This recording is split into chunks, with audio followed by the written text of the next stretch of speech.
The power of player agency is something that games have often utilized to elevate experiences over the years, and that's something that can take many forms. Something that we don't see too often is game worlds reacting to and changing in response to what the player does, in truly meaningful ways. But when it does happen in a game, it's hard to not be impressed by it. Here we're going to talk about a few games that did just that. Death Stranding.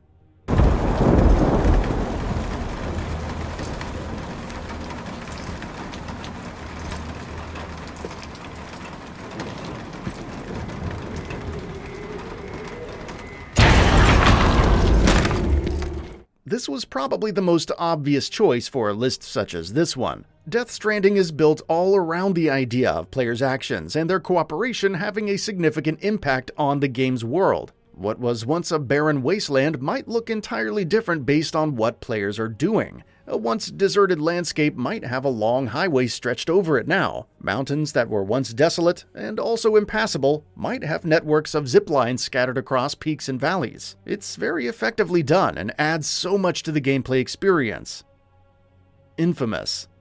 The reactivity of Infamous's world is somewhat more superficial than a lot of other games on this list, but honestly it suits the game perfectly. Infamous is all about deciding what kind of superpowered individual you want to be.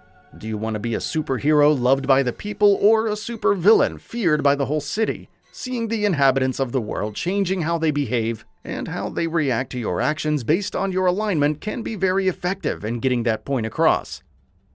Dishonored.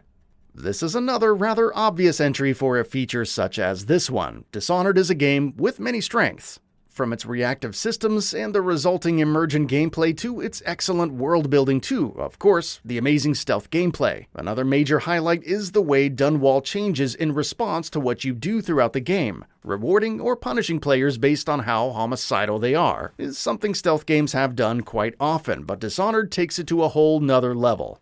The more you kill, the more decrepit and plagued by deadly rats the city becomes, which of course affects NPCs, environments, and more.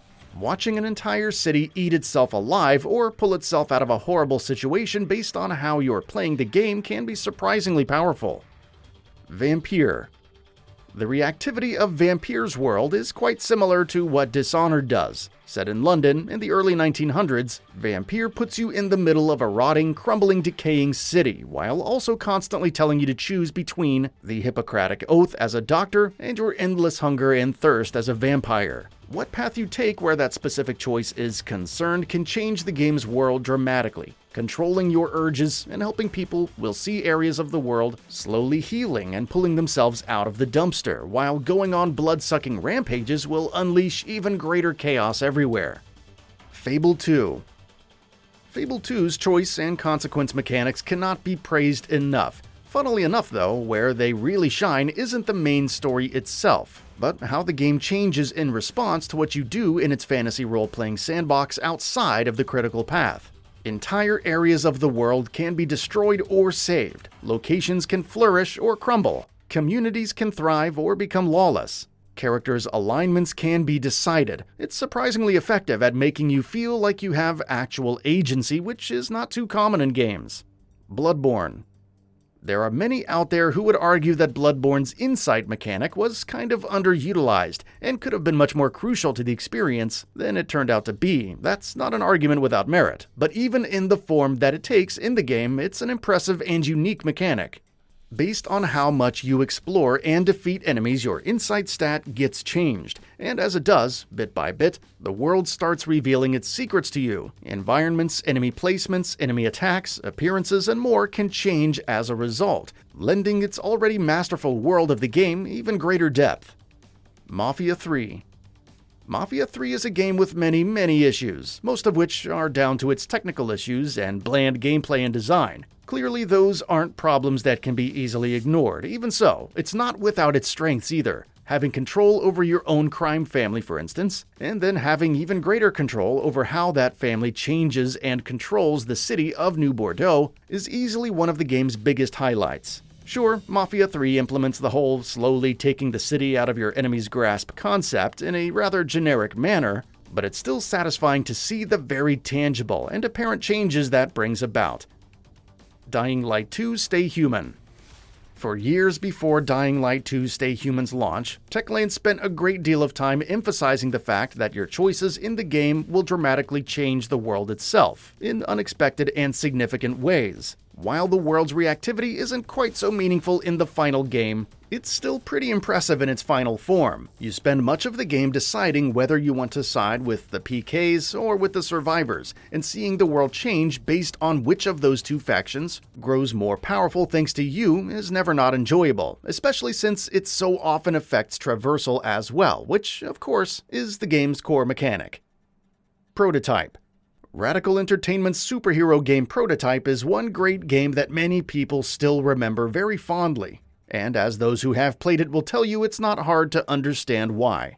What we're focused on for the purposes of this feature, however, is how your actions bring about drastic changes in the makeup of Manhattan, from which faction has the upper hand to, much more crucially, how widespread the infection becomes throughout the game's world is decided based on the player's actions, and seeing the effects of your choices in often drastic ways is always a ton of fun. The Saboteur. Now defunct Pandemic Studios' 2009 stealth game, The Saboteur, is one of the most underrated games we've played in recent memory. It was a little rough around the edges, but it was unique in a way that made it stand out in the crowd, in more ways than one. For instance, slowly freeing the world from the choke of Nazi oppression isn't just something that manifests as a checklist in the game. No, it actually changes the world. Once black and white and drab areas become vibrant and full of color, Nazi presence decreases. It makes the entire process of freeing the city from its oppressive overlords feel that much more meaningful. Animal Crossing. Obviously, Animal Crossing had to be in here. The whole point of the series is to take an empty piece of land and turn it into whatever type of village, town, or city you want. And yeah, pretty much every game in the series could have been in here, but for the sake of convenience, let's go with the most recent one. What really stands out in this particular case, though, is that unlike so many other games, it's not just the topography of the world that changes based on what you do, and boy does it change, and change exactly the way you want it to. But other things are affected as well. New shops might open, older ones might expand and thrive, new residents might move in, and others might leave. It makes you feel truly in charge in a way that not a lot of other games do. That's all for now. If you enjoy what you saw, please hit the like button. And if you're new to the channel, now is a great time to subscribe. We upload brand new videos every single day. After subscribing, don't forget to enable all notifications by clicking the bell icon. Thanks for watching this video, and we'll see you next time, right here on Gaming Bolt.